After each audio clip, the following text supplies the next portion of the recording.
Cloth clip ഇനി തുണിയിൽ കുത്താൻ വേണ്ടി മാത്രമല്ല, നമ്മുടെ ക്ലോസറ്റിൻ്റെ സീറ്റ് കവറിൽ ഇതുപോലെ ഒന്ന് ക്ലോത്ത് ക്ലിപ്പ് കുത്തി നോക്കൂ. അതുപോലെ തന്നെ നിങ്ങളുടെ ഫലവൃക്ഷങ്ങളിലും ചെടികളിലുമൊക്കെ ഫോയിൽ പേപ്പർ ഇതുപോലെ തോരണം പോലെ തൂക്കിയിട്ടാൽ ഉണ്ടാകുന്ന റിസൾട്ട് കണ്ടാൽ നിങ്ങൾ ഞെട്ടിപ്പോകും. തുടങ്ങി ഒട്ടനവധി ടിപ്സുകളുമായിട്ട് വിനയാസ് ഫീഡിലേക്ക് സ്വാഗതം. എല്ലാവരും ഹാപ്പി ആയിട്ടിരിക്കുന്നു എന്ന് വിശ്വസിക്കുന്നു. ഇന്ന് നിങ്ങളെ ഞെട്ടിപ്പിക്കുന്ന ഒട്ടനവധി ടിപ്സുകളുമായിട്ടാണ് എത്തിയിരിക്കുന്നത്. അതുകൊണ്ട് തന്നെ വീഡിയോ സ്കിപ്പ് ചെയ്യരുത് ആരും. എല്ലാവരും തന്നെ വീഡിയോ കാണുക. നിങ്ങൾ മറ്റുള്ളവരിലേക്ക് ഒന്ന് ഷെയർ ചെയ്തും കൂടി കൊടുക്കുക കേട്ടോ. അപ്പം ഞാനിനി ഒത്തിരി സമയം കളയുന്നില്ല, നേരെ വീഡിയോയിലേക്ക് പോകാം. നമ്മുടെ ഇന്നത്തെ ആദ്യത്തെ ടിപ്പിന് വേണ്ടിയിട്ട് ഞാൻ ഇതുപോലെ ചെറിയൊരു പാത്രം എടുത്തിട്ടുണ്ട്. എന്നിട്ട് അതിലോട്ട് 2 സ്പൂൺ മൈദ മാവ് ചേർത്ത് കൊടുക്കുന്നുണ്ട് കേട്ടോ. എന്നിട്ട് കുറച്ച് വെള്ളം ഒഴിച്ചിട്ട് നമുക്ക് ആദ്യമേ ഈ മൈദ നല്ലതുപോലെ ഒന്ന് കട്ടകളൊന്നും ഇല്ലാതെ ഉടച്ച് ഒന്ന് നല്ലപോലെ ഒന്ന് കലക്കിയിട്ട് എടുക്കാം കേട്ടോ. അപ്പം നിങ്ങൾ വിചാരിക്കും ദോശ ചുടാൻ പോവാണെന്ന്. അല്ല കേട്ടോ, ദോശയൊന്നും അല്ല, ഇതൊരു കുക്കിംഗ് വീഡിയോയേ അല്ല. എന്തായാലും നിങ്ങൾ വീഡിയോ ഒന്ന് കണ്ടു നോക്കുക. പ്രത്യേകിച്ച് വീട്ടമ്മമാർക്ക് ഒത്തിരി ഉപകാരപ്പെടുന്ന നല്ലൊരു ടിപ്പ് തന്നെയാണ്. ഇതിപ്പോൾ ഞാൻ വെള്ളം ഒന്ന് ഒഴിച്ച് എല്ലാം ഒന്ന് ഉടച്ചെടുത്തിട്ടുണ്ട്. ഇനി ഒരു 2 ഗ്ലാസ് വെള്ളം കൂടി ഇതിലേക്ക് ഒഴിച്ചു കൊടുക്കുന്നുണ്ട്.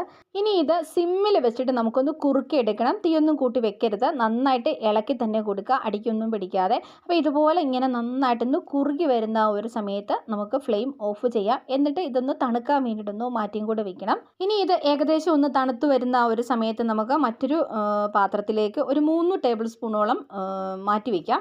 എന്നിട്ട് അതിലേക്ക് 1 ഗ്ലാസ് വെള്ളം ഒഴിച്ചു കൊടുത്ത് നന്നായിട്ടൊന്ന് ഡൈലൂട്ട് ചെയ്തിട്ട് എടുക്കണം. നല്ലപോലെ ഒന്ന് ഇളക്കിയ കട്ടകളെല്ലാം ഒന്നുകൂടെ ഒന്ന് ഉടച്ചെടുക്കുക. ഇനി ഇതിലോട്ട് നിങ്ങൾക്ക് കംഫർട്ട് വേണമെങ്കിൽ കംഫർട്ടൊക്കെ ചേർത്ത് കൊടുക്കാം ഒരു സ്മെല്ലിന് വേണ്ടിയിട്ട്. ഇതെന്താണെന്ന് വെച്ച് കഴിഞ്ഞാൽ നമ്മുടെ കോട്ടൺ വസ്ത്രങ്ങൾ അല്ലെങ്കിൽ സാരി, മുണ്ട് ഇതൊക്കെ മുക്കാൻ വേണ്ടിയിട്ടുള്ള നല്ല കിടിലൻ പാശയാണ് ഉണ്ടാക്കിയിരിക്കുന്നത്. നമുക്ക് വീട്ടിൽ തന്നെ ഉണ്ടാക്കാം.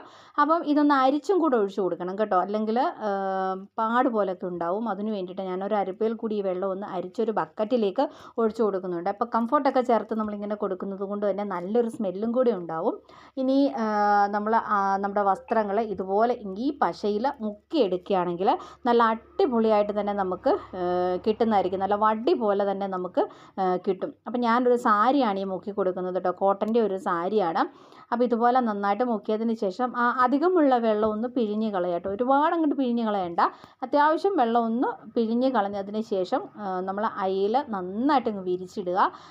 ഉണങ്ങി കഴിയുമ്പോൾ ഇതുപോലെ നല്ല അടിപൊളിയായിട്ട് വട്ടി പോലെ തന്നെ നമുക്ക് വസ്ത്രങ്ങൾ കിട്ടുന്നതായിരിക്കും. അപ്പോൾ ഇനി കടയിൽ നിന്നും വലിയ വില കൊടുത്ത് സ്റ്റാർച്ചൊന്നും വാങ്ങിച്ച് പൈസ കളയേണ്ട ആവശ്യമില്ല. നമ്മുടെ വീട്ടിൽ നമ്മുടെ മൈദ ഉണ്ടെങ്കിൽ ഈസി ആയിട്ട് തന്നെ നമുക്ക് അടിപൊളി പശ ഉണ്ടാക്കിയെടുക്കാൻ വേണ്ടിയിട്ട് പറ്റും കേട്ടോ. അപ്പോൾ നിങ്ങൾ ഇതുപോലൊന്ന് ചെയ്ത് നോക്കണം. എന്നിട്ട് നിങ്ങളുടെ അഭിപ്രായങ്ങളൊക്കെ അറിയിക്കണം. പണ്ട് കാലത്തൊക്കെ ഇന്നത്തെ പോലുള്ള ബോട്ടിലിൽ കിട്ടുന്നതായ പശയോ കാര്യങ്ങളോ ഒന്നും അന്നത്തെ കാലത്തില്ലായിരുന്നു. അപ്പം നമ്മുടെ പാരൻസ് ഒക്കെ ചെയ്തുകൊണ്ടിരുന്ന കാര്യമാണ് ഇങ്ങനെ നല്ല കോട്ടൻ്റെ വസ്ത്രങ്ങൾ, മുണ്ടുകൾ, സാരികളൊക്കെ അടിപൊളിയായിട്ട് അവർ പശമുക്ക് ഉപയോഗിച്ചിരുന്നത് ഈ ഒരു മാർഗ്ഗത്തിലൂടെയൊക്കെ ആയിരുന്നു. അപ്പോൾ ഇന്നത്തെ തലമുറയ്ക്ക് അറിയത്തില്ലെങ്കിൽ നിങ്ങളതൊന്ന് ചെയ്ത് നോക്കണം കേട്ടോ. എന്നിട്ട് നിങ്ങളുടെ റിസൾട്ട് എന്താണെന്നൊന്ന് പറയണേ.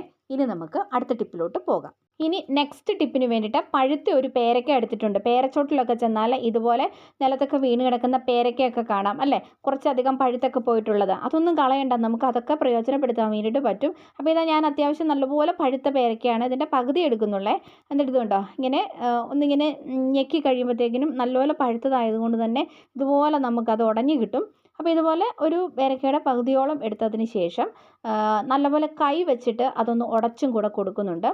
കൈ വെച്ചിട്ട് നന്നായിട്ട് ഉടച്ചതിന് ശേഷം ഇതിലേക്ക് നമുക്ക് കുറച്ച് തൈര് ചേർത്ത് കൊടുക്കാം. ഇപ്പോൾ തൈര് ഒത്തിരി വേണ്ട, അതുകൊണ്ട് ഞാനിപ്പോൾ ഒരു 1/2 ടീസ്പൂണോളമേ എടുത്തിട്ടുള്ളൂ.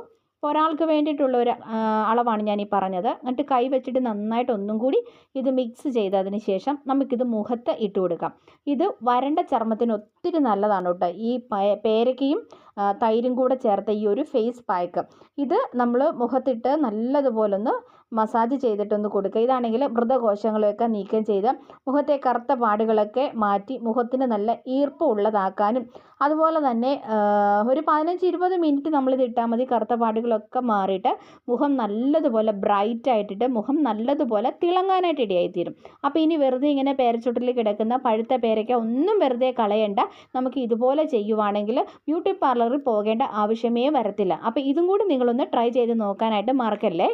ഇനി അടുത്ത ടിപ്പിന് വേണ്ടിയിട്ട് ഞാനിവിടെ അലുമിനിയം ഫോയിൽ പേപ്പറാണ് എടുത്തിരിക്കുന്നത്. നമുക്ക് ഈ അലുമിനിയം ഫോയിൽ പേപ്പർ ഇതുപോലെ നീളത്തിലൊന്ന് കട്ട് ചെയ്തിട്ട് എടുക്കാം. അപ്പോൾ ഒരു 5-6 പീസ് ഇതുപോലെ ഒന്ന് കട്ട് ചെയ്തെടുക്കണം. ഇതെന്തിനാണെന്ന് വെച്ച് കഴിഞ്ഞാൽ നമുക്ക് അലുമിനിയം ഫോയിൽ പേപ്പർ വെച്ചിട്ട് ഒരുപാട് ഉപയോഗങ്ങളുണ്ട്. ഞാൻ പലതും വീഡിയോ ഒക്കെ ആയിട്ട് ചെയ്തിട്ടുണ്ട്. അപ്പോൾ ഇത് വളരെ വ്യത്യസ്തമായിട്ടുള്ള ഒരു ടിപ്പ് തന്നെയാണ്. അപ്പോൾ ഞാൻ ഇതുപോലെ ഒരു കുറച്ച് ഇങ്ങനെ ഒന്ന് കട്ട് ചെയ്ത് എടുത്ത് മാറ്റിയിട്ടുണ്ട്. ഇതെന്തിനാണെന്ന് വെച്ച് കഴിഞ്ഞാൽ നമ്മുടെ അടുക്കള തോട്ടങ്ങളിൽ അല്ലെങ്കിൽ പൂന്തോട്ടങ്ങളിലൊക്കെ ഇപ്പം പഴം പച്ചക്കറികളൊക്കെ ഇങ്ങനെ പഴുത്ത് പാകമായി നിൽക്കുമ്പോൾ ഈ കാക്കകളുടെയും കിളികളുടെയൊക്കെ ശല്യം ഉണ്ടാവാറുണ്ട് അല്ലേ. അപ്പം അതിനെയൊക്കെ ഒന്ന് ഒഴിവാക്കാനായിട്ടും അതുപോലെ ഇപ്പം പച്ചക്കറികളൊക്കെ ആണെങ്കിൽ വെള്ളീച്ച അതുപോലുള്ള പ്രാണികളൊക്കെ ഉണ്ടെങ്കിൽ ആ ശല്യമൊക്കെ ഒഴിവാക്കാനായിട്ട് നിങ്ങൾക്ക് ഇതുപോലെ ഈ അലുമിനിയം ഫോയിൽ പേപ്പർ ചെടികളിൽ ഒന്നിങ്ങനെ ഒന്ന് വെച്ചിരുന്നാൽ മതി, അല്ലെങ്കിൽ ഒന്ന് തൂക്കിയിട്ടിരുന്നാൽ മതി. അതല്ലെങ്കിൽ നിങ്ങൾക്ക് ഇത് ഉരുട്ടി ബോളാക്കിയിട്ട് ഒരു നൂലിൽ കെട്ടിയിട്ടിരുന്നാലും മതി. അപ്പോൾ അങ്ങനെ ചെയ്യുവാണെങ്കിൽ ഇതിൽ നിന്നുള്ള ഒരു റിഫ്ലക്ഷൻ ഉണ്ടല്ലോ, സൂര്യപ്രകാശം അടിക്കുമ്പോഴുണ്ടാകുന്ന ആ ഒരു തിളക്കം, അത് കണ്ടുകൊണ്ട് ഇപ്പം കിളികളോ അല്ലെങ്കിൽ കാക്കകളോ ഒന്നും നമ്മുടെ ഫലവൃക്ഷങ്ങളിൽ വന്നിരിക്കുകയോ പഴങ്ങൾ കൊത്തി തിന്നുകയോ ചെയ്യത്തില്ല. ഞാനിതിപ്പം കാന്താരി ചീനിയിലാണ് കേട്ടോ ഈ വെച്ചിരിക്കുന്നത്. അപ്പോൾ ഈ വെള്ളീച്ച പോലുള്ള ഈച്ചകളുടെ ഒന്നും ഉപദ്രവം ഇങ്ങനെ ചെയ്താൽ ഉണ്ടാകത്തില്ല. അപ്പോൾ ഈ രീതിക്ക് നിങ്ങളൊന്ന് ട്രൈ ചെയ്തിട്ട് നോക്കാനായിട്ട് മറന്നു പോകല്ലേ. ഇനി അടുത്ത ടിപ്പിന് വേണ്ടിയിട്ട് ഞാനിവിടെ ക്ലോത്ത് ക്ലിപ്പുകളാണ് എടുത്തിരിക്കുന്നത്. സാധാരണ നമ്മളിത് തുണിയിൽ കുത്താനാണ് ഉപയോഗിക്കുന്നത് അല്ലേ. എന്നാൽ ഇതുപോലെ ടോയ്ലറ്റിൻ്റെ സീറ്റ് കവറിൽ ഇങ്ങനെ ക്ലോത്ത് ക്ലിപ്പ് നിങ്ങൾ കുത്തി നോക്കിയിട്ടുണ്ടോ? ഇല്ലെങ്കിൽ ഒന്ന് ചെയ്ത് നോക്കണം കേട്ടോ. പലർക്കും ടോയ്ലറ്റൊക്കെ ക്ലീൻ ചെയ്യാൻ വേണ്ടിയിട്ട് മടിയും അറപ്പും ഒക്കെ ആയിരിക്കും അല്ലേ. അപ്പം നമ്മളിന്ന് കൈ തൊടാതെ ടോയ്ലറ്റ് എങ്ങനെയാണ് ക്ലീൻ ചെയ്യുന്നതെന്ന് നോക്കാൻ പോവാണ്. അപ്പം സാധാരണ നമ്മൾ ഹാർപ്പിക്കൊക്കെ ഒഴിച്ചായിരിക്കുമല്ലോ ക്ലീൻ ചെയ്യുന്നത്. അപ്പോൾ ഇതുപോലെ നമ്മൾ ബ്രഷൊക്കെ വെച്ചിട്ട് സാധാ പോലെ നമ്മൾ ക്ലീൻ ചെയ്യുന്നു. അപ്പോൾ നിങ്ങൾ ഒരു കാര്യം ശ്രദ്ധിക്കണം, നമ്മൾ ഈ ഉൾഭാഗം ക്ലീൻ ചെയ്യുന്ന ഈ ബ്രഷ് വെച്ചിട്ട് നമ്മൾ ആ ഇരിക്കുന്ന സീറ്റിൻ്റെ ഭാഗം ക്ലീൻ ചെയ്യരുത് കേട്ടോ. അതിന് നമ്മൾ സെപ്പറേറ്റ് ഒരു ബ്രഷ് കരുതി വെക്കുക തന്നെ വേണം. അപ്പോൾ ഇതേ ഞാൻ ഇതുപോലെ നല്ലപോലെ ഒന്ന് ഹാർപ്പിക്കൊക്കെ ഒഴിച്ചൊന്ന് ക്ലീൻ ചെയ്തിട്ടുണ്ട്. ഇനി അടുത്തതായിട്ട് നമ്മൾ ശ്രദ്ധിക്കുന്നത് ഈ ടോയ്ലറ്റിൻ്റെ ഈ ഒരു സീറ്റ് കവർ ഇങ്ങനെ ഇരിക്കുന്നത് ഒന്ന് പൊക്കി വെക്കണമെന്നുണ്ടെങ്കിൽ നമ്മൾ കൈ കൊണ്ടല്ലേ അത് ടച്ച് ചെയ്തിട്ട് മുകളിലേക്കൊന്ന് ഉയർത്തി വയ്ക്കുന്നത്. അപ്പോൾ പലർക്കും അതൊക്കെ ഒന്ന് ടച്ച് ചെയ്യാനൊക്കെ അറപ്പൊക്കെ ഉണ്ടാവുമായിരിക്കും. അപ്പോൾ അത് ഒഴിവാക്കാൻ വേണ്ടിയിട്ട് നിങ്ങളിതുപോലെ ഒരു ക്ലോത്ത് ക്ലിപ്പ് എടുക്കാം. എന്നിട്ട് ഇങ്ങനെ ഒന്ന് ക്ലിപ്പ് വെച്ചതിന് ശേഷം ആ ക്ലിപ്പിൽ പിടിച്ചിട്ട് നമ്മളിതിങ്ങനെ ഉയർത്തുകയും താഴ്ത്തുകയും ചെയ്യുകയാണെങ്കിൽ നമുക്ക് കൈ കൊണ്ട് ടച്ച് ചെയ്യേണ്ട ഒരു ആവശ്യവും ഇല്ല. അപ്പോൾ നമ്മൾ ക്ലീൻ ചെയ്യുന്ന സമയത്ത് ഇതുപോലൊരു ക്ലിപ്പ് ഉപയോഗിച്ചിട്ട് ഇത് ഉയർത്തുകയാണെങ്കിൽ അടിപൊളിയല്ലേ എന്ന് നോക്കിക്കേ. അപ്പം നിങ്ങൾ ആരും വിചാരിക്കാത്തൊരു സംഭവമാണ്. അപ്പം നമുക്കിതുപോലെ ഇത് ക്ലോസ് ചെയ്യാനും ഓപ്പൺ ചെയ്യാനും ഒക്കെ സാധിക്കും. അപ്പം നിങ്ങളുടെ ടോയ്ലറ്റിൽ ഇതുപോലൊരു ക്ലിപ്പ് വെച്ചിരിക്കുകയാണെങ്കിൽ വളരെ നല്ലതാണ്. അപ്പം നമുക്ക് കൈകൊണ്ട് ടച്ച് ചെയ്യേണ്ട ഒരു ആവശ്യവും വരത്തില്ല. അപ്പം നിങ്ങളിതൊന്ന് ട്രൈ ചെയ്തിട്ട് നോക്കണേ. ഇനി അടുത്തതായിട്ട് ഞാനിവിടെ എടുത്തിരിക്കുന്ന ഈ ഇല പേരയുടെ ഇലയാണ്. പേരയുടെ ഇല ഒരുപാട് ഉപയോഗങ്ങളുണ്ട്. സൗന്ദര്യ സംരക്ഷണത്തിനും ആരോഗ്യ സംരക്ഷണത്തിനും ഒക്കെ ഒരുപോലെ ഉപയോഗിക്കാവുന്ന ഒന്നാണ്. അതുപോലെ വൈറ്റമിൻ സി, ആൻറ്റി ഓക്സിഡൻറ്റുകൾ എന്നിവയാൽ സമ്പുഷ്ടമായ പേരയില ഒരുപാട് ആരോഗ്യ ഗുണങ്ങൾ നമുക്ക് നൽകുന്നുണ്ട്. ഇതുപോലെ പേരയുടെ ഒരു തളിരില എടുത്തിട്ട് അതിലേക്ക് അല്പം ഉപ്പ് ഇങ്ങനെ വെച്ചിട്ടൊന്ന് മടക്കിയെടുക്കുക. കല്ലുപ്പുണ്ടെങ്കിൽ അതാണ് കേട്ടോ ഏറ്റവും നല്ലത്. അതിനുശേഷം പല്ലുവേദനയുള്ള ആ ഒരു ഭാഗത്ത് വെച്ചൊന്ന് കടിച്ചു പിടിക്കുകയാണെങ്കിൽ പല്ലുവേദന പൂർണ്ണമായിട്ടും മാറുന്നതായിരിക്കും. ഈ ഒരു ടിപ്പ് നിങ്ങളൊന്ന് ട്രൈ ചെയ്തിട്ട് നോക്കുക. അതുപോലെ തന്നെ മിക്സിയുടെ ചെറിയ ജാറിലേക്ക് പേരയുടെ തളിരില കുറച്ച് ഇട്ട് കൊടുക്കുക. എന്നിട്ട് അല്പം വെള്ളം ഒഴിച്ചിട്ട് നമുക്കിതൊരു പേസ്റ്റ് രൂപത്തിലൊന്ന് അരച്ചിട്ടെടുക്കാം. ഇത് വെച്ചിട്ട് നമുക്ക് കുറേ കാര്യങ്ങൾ ചെയ്യാനായിട്ട് പറ്റും. അപ്പോൾ ഇതേ ഞാൻ ഇതുപോലെ ഒന്ന് അരച്ചെടുത്തിട്ടുണ്ട്. അപ്പം നിങ്ങളിത് നല്ല വൃത്തിയുള്ള ഇല വേണം ഇതിനകത്തേക്ക് ഇടാൻ വേണ്ടിയിട്ട്. ക്ലീൻ ചെയ്ത് വാഷൊക്കെ ചെയ്ത് ഇല വേണം ഇടാൻ വേണ്ടിയിട്ട് കേട്ടോ.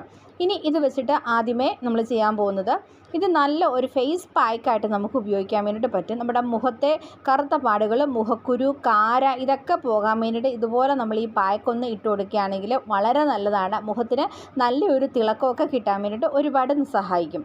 അതുപോലെ തന്നെ ഇനി ഞാൻ ഒരു ഗ്ലാസ്സിൽ കുറച്ച് വെള്ളം എടുത്തിട്ടുണ്ട്. സാധാ ഐസ് വെള്ളമാണ് എടുത്തിരിക്കുന്നത്. ഇനി ഇതിലോട്ട് ഒരു നാരങ്ങയുടെ അരമുറി പിഴിഞ്ഞൊന്ന് ചേർത്ത് കൊടുക്കുന്നുണ്ട്. ഇനി നമ്മൾ റെഡിയാക്കി വെച്ചിരിക്കുന്ന ഈ പേരയിലൂടെ പേസ്റ്റ് ഒരല്പം എടുത്തിട്ട് ഈ വെള്ളത്തിലേക്കൊന്ന് മിക്സ് ചെയ്യുന്നുണ്ട്. ഇനി നിങ്ങൾക്ക് ഇതിലേക്ക് ഉപ്പ് വേണമെങ്കിൽ ഉപ്പിട്ട് കൊടുക്കുക, അതല്ലെങ്കിൽ പഞ്ചസാര വേണമെങ്കിൽ അത് ചേർത്ത് കൊടുക്കാം. ഇത് നല്ലൊരു ഡ്രിങ്ക് ആയിട്ട് നമുക്ക് ഉപയോഗിക്കാൻ വേണ്ടിയിട്ട് പറ്റും. ഈ ചൂടുകാലത്തൊക്കെ കുടിക്കാൻ വേണ്ടിയിട്ട് പറ്റിയ നല്ലൊരു ഡ്രിങ്കാണ്. ഇങ്ങനെ പേരയുടെ ഇല നല്ല വൃത്തിയിൽ അരച്ച് ഫ്രിഡ്ജിൽ സൂക്ഷിക്കുവാണെങ്കിൽ നിങ്ങൾക്കിത് ഈ ചൂടുകാലത്ത് കുടിക്കാൻ വേണ്ടിയിട്ട് ഉപയോഗിക്കാവുന്നതാണ്. അപ്പോൾ നിങ്ങളൊന്ന് ട്രൈ ചെയ്തിട്ട് നോക്കണേ. ഇനി അടുത്തതായിട്ട് ഇതുപോലെ ചെറിയൊരു ബൗളിലേക്ക് നമ്മുടെ പേരയില പേസ്റ്റ് എടുക്കുന്നുണ്ട്. ഒരു സ്പൂൺ അല്ലെങ്കിൽ 1.5 സ്പൂൺ എടുത്താൽ മതിയാകും. എന്നിട്ട് അതിലോട്ട് കുറച്ച് പുളിയുള്ള തൈര് ചേർത്ത് കൊടുക്കുന്നുണ്ട്. എന്നിട്ട് നല്ലതുപോലെ ഒന്ന് മിക്സ് ചെയ്തിട്ട് എടുക്കാം. ഈ മിക്സ് നമുക്ക് മുടി ഇഴകളിൽ അല്ലെങ്കിൽ തലയോട്ടിയിൽ നന്നായിട്ടൊന്ന് തേച്ച് പിടിപ്പിക്കുകയാണെങ്കിൽ തലയിലെ താരൻ പോകാനും മുടി സമൃദ്ധിയായിട്ട് വളരാനും ചൊറിച്ചിൽ, പേൻ ശല്യം ഇതൊക്കെ പോകാൻ വേണ്ടിയിട്ട് ഒത്തിരി നല്ലതാണ്. മുടിക്ക് നല്ലൊരു തിളക്കമൊക്കെ കിട്ടുന്നതായിരിക്കും. അപ്പോൾ ഇങ്ങനെയും കൂടി നിങ്ങളൊന്ന് ട്രൈ ചെയ്തിട്ട് നോക്കണം. അതുപോലെ തന്നെ ഈ പേരയില പേസ്റ്റ് അല്പം എടുത്തിട്ട് കുറച്ച് വെള്ളം കൂടി ഒഴിച്ചൊന്ന് മിക്സ് ചെയ്തതിന് ശേഷം ഈ വെള്ളം അരിച്ചെടുത്ത് നമ്മൾ കുളി കഴിഞ്ഞതിന് ശേഷം ലാസ്റ്റ് മുടി കഴുകുന്നതും മുടിയുടെ ആ ഒരു തിളക്കവും സൗന്ദര്യവും കറുപ്പും ഒക്കെ കിട്ടാൻ വേണ്ടിയിട്ട് വളരെ നല്ലതാണ്. അതുപോലെ തന്നെ പേരയില ഇട്ട് തിളപ്പിച്ച വെള്ളം കുടിക്കുന്നത് പ്രമേഹം പോലുള്ള അസ്വസ്ഥതകൾക്കൊക്കെ ഉള്ള നല്ലൊരു പരിഹാരമാണ്. ഇനിയും ഒരുപാട് ഗുണങ്ങളുണ്ട് പേരയിലയ്ക്ക്. അപ്പം ഞാൻ ഇന്ന് പറഞ്ഞ ഈ ടിപ്സുകളെല്ലാം തന്നെ നിങ്ങളൊന്ന് ട്രൈ ചെയ്തിട്ട് നോക്കണം കേട്ടോ. എന്നിട്ട് നിങ്ങളുടെ അഭിപ്രായങ്ങളൊക്കെ അറിയിക്കാനായിട്ട് മറക്കരുതേ.